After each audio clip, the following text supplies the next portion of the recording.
Hi, everybody. It's a pleasure to be here today. I'm Chad Brummett. I'm an anesthesiologist and a pain physician at the University of Michigan. I'm kind of allergic to podiums, but I've been told I have to behave because of online efforts today. I'm going to go pretty quickly today, talk about the work we've been doing over the last 6 years and probably just cover a little bit of it. And just by way of disclosures, these are some of my recent and current grants. And also importantly, I consult for a few companies. I won't talk about any products.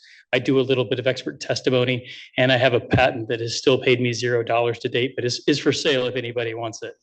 I think my biggest disclosure was that I was born, and I got very excited when I got invited to the Robert Stoelting conference, because I was born in the great state of Indiana in one of Indiana's greatest years, the last national championship team for basketball that went undefeated still to this day.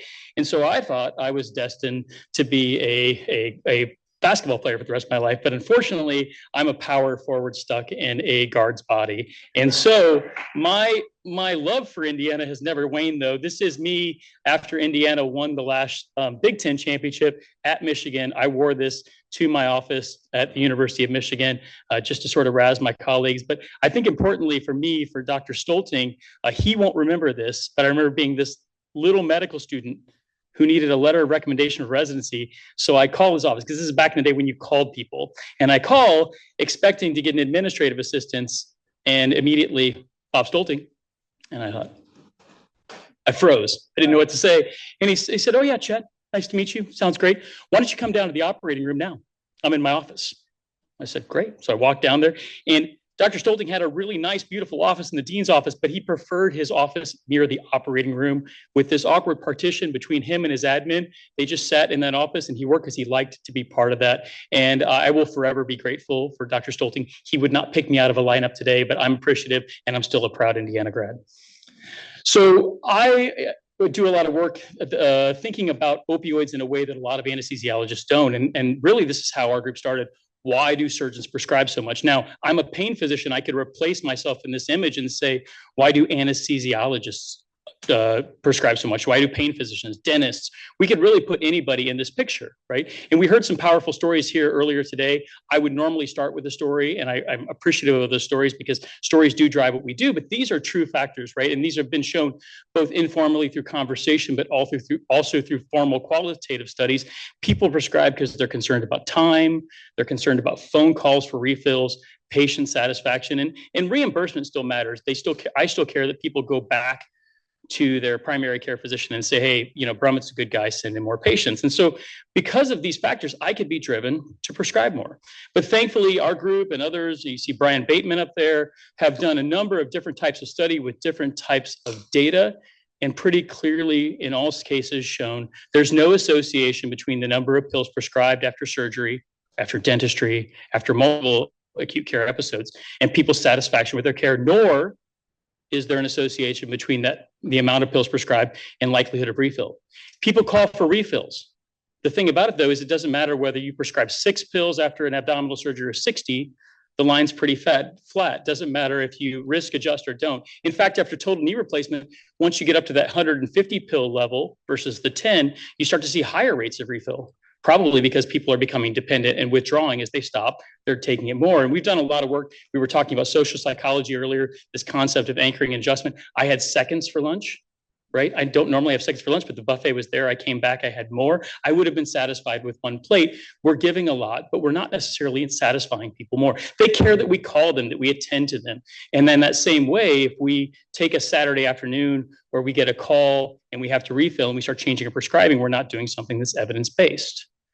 Now, our group at that time was actually really interested in this concept, and some might take issue with our percentages here or our rates here, but I was really interested in this concept. How often does a person coming in not using opioids before surgery go on to become what I would call a new persistent user? So not necessarily describing opioid use disorder or addiction, but somebody who wasn't taking opioids and continues to fill opioids long past what would be deemed normal surgical recovery. And despite the definition you use, this is a real thing. This is a real problem, and it goes across all surgical conditions, and it goes across all patient types. And in fact, it's not just post-surgical pain. Most of my NIH funding is under phenotypic and genotypic mechanisms of who develops post-surgical pain.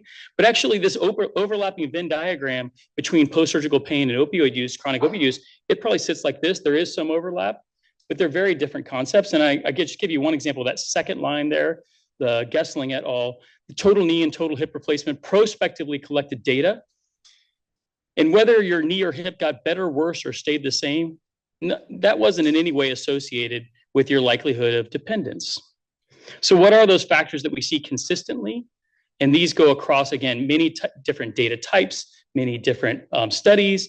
Anxiety and mood disorders, a lot of people, you will stigmatize that and say people like to get high, but actually if you talk to people in recovery who had childhood anxiety, they will talk about opioids normalizing or making you feel normal level.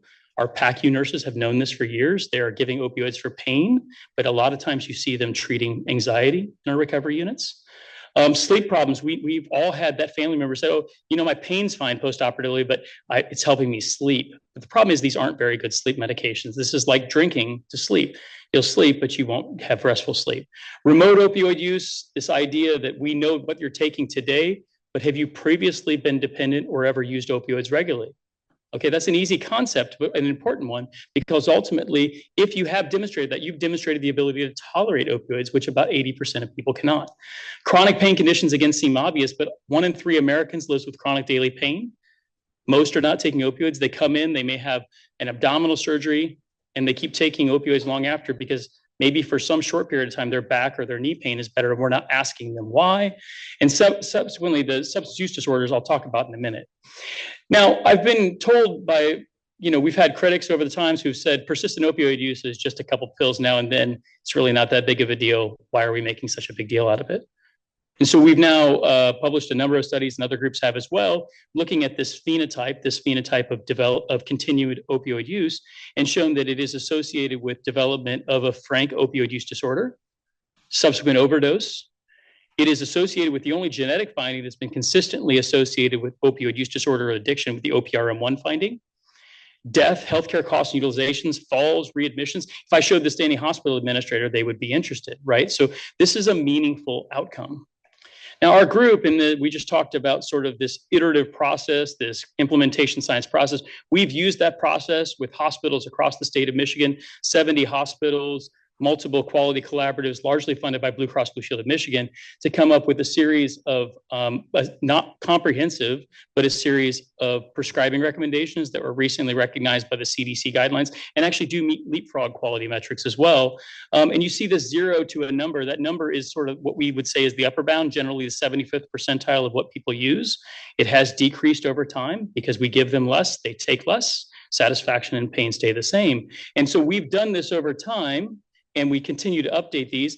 And this is just from one of our quality collaboratives, general gynecologic and vascular surgery. You see that before we started working, the average was about 45 to 50 pills for, say, like an abdominal surgery. We started just asking people to measure their prescribing, and we see a decline. We didn't tell them how much, but just look in the mirror, and they started to decline. That's not surprising. But we do see significant declines after we released the first evidence-based prescribing recommendations for surgery in October of 2017.